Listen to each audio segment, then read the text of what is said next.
Hi everyone, welcome back to my channel. Today we are diving into the another feature for our Node.js file upload application. So we are going to add a cool percentage display to show how much of the file has been uploaded in the real time. This is super useful for large files or when your app is deployed to a remote server where uploads might take a while. So we'll be working entirely in the client.js file. So there is nothing but here, this is the client.js file. Doing simple math to calculate the upload progress, how much it has been uploaded, and we'll display it on the screen. So there is no need, server side implementation is not needed. So just let's get started about this. So all right, here is the plan. So what we'll try to do is every time we are reading a chunk of data in the client.js file. So here, where is this one? Yeah, every time we are reading the chunk of data, whatever chunk of the file we are uploading, we want to calculate how much of the file has been processed and display it as a percentage. This is especially useful for the users to track the progress, especially for the big files. It's a pretty straightforward, just some basic math and a bit of Node.js file system magic. That's it. So we are using the fs module to get the file size, total how much of the file size that has been uploaded, track how many bytes have been uploaded, and then we'll calculate the percentage. Let's jump into the code. First of all, we need to know the size of the file we are uploading. The Node.js fs module has a handy method called stat that gives us metadata about a file, including its size in the bytes. Here is how we can do it. Inside our client.js file, we will use a file handle to call the stat. This method returns a promise and we'll use a void to get the result. Let me show you the code. So here we will be having this file handle, right?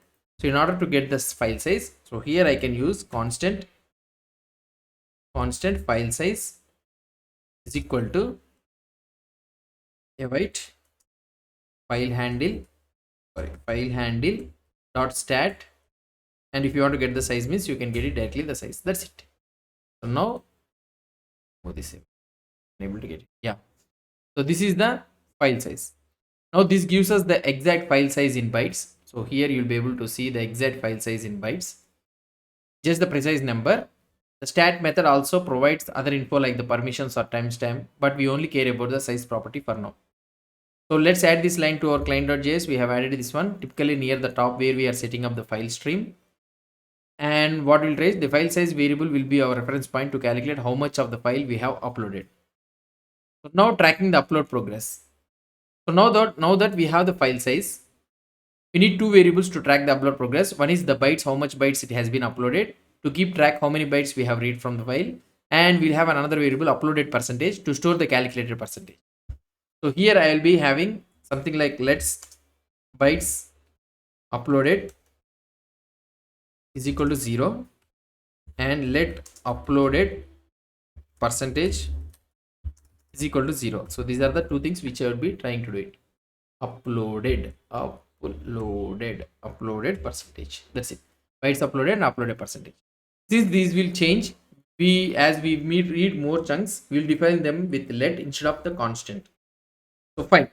We initialize the bytes uploaded to 0 and we'll update it every time when we read a chunk from the file stream. The uploaded percentage, we'll store it the percentage when we calculate. So now let's find the spot in our code where we read the chunks from our file stream. This is usually where we are writing to the socket. After we write a chunk to the socket, we can update the bytes uploaded by adding the size of the chunk, which is available as the data.length. So here, whatever the thing, when you are getting the data here, okay. So now here, what we can do, let's try to bytes uploaded. So let's try to write this one. So what I will try to do it is bytes uploaded, okay, bytes uploaded plus is equal to data.length. That's it. So this is the place where we can write the code. So I hope that this is the only exact place where we can do it. I'm hoping so. So fine. So next we calculate the percentage. So we'll create a new percentage variable to avoid updating the display too frequently. The formula is simple: divide bytes uploaded by file size and multiply by 100. And we'll use the math.floor to get a cleaner integer value. So for this one, what I can do it is, so here I can do something like constant new percentage is equal to math new percentage is equal to math.floor of, so here we will be doing something like bytes uploaded divided by file size, whatever the file size we are having, into 100. So we'll try to do into 100. That's it. So this one is the thing which we would be trying to do. Yeah, we got the new percentage. This gives us a nice whole number like 5%, 10%, something like that. Now we need to display the progress. To avoid spamming the console with updates every millisecond, let's only log the percentage every 1%, something like that.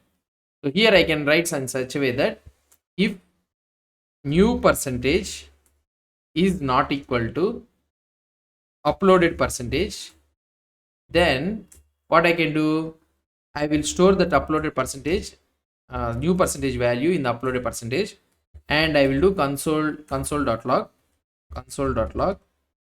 uploading, and I can do something like, yes, as you can use the backtick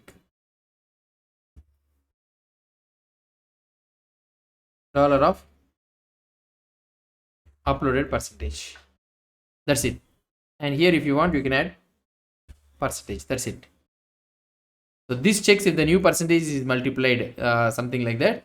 And now what I would be trying to do it is, if the new percentage is equal to 100, file sent successfully. So this one is fine. So I don't want to add those on all things. So now what I would be trying to, that's it.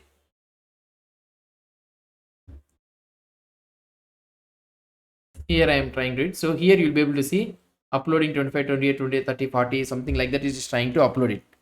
So let's try to see it upload.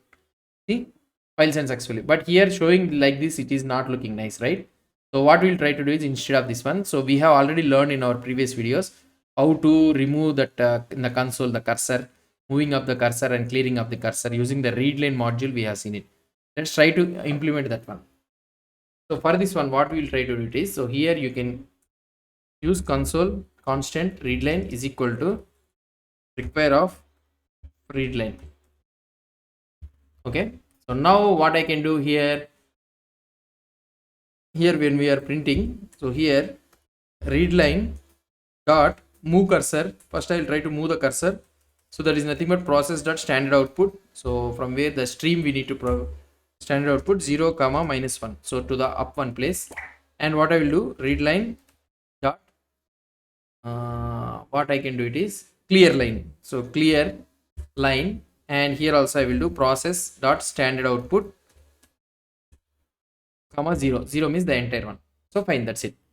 So let's try to see the output for this one.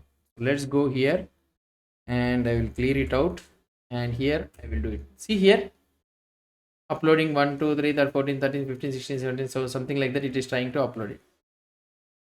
That's it. So now it has file sent successfully.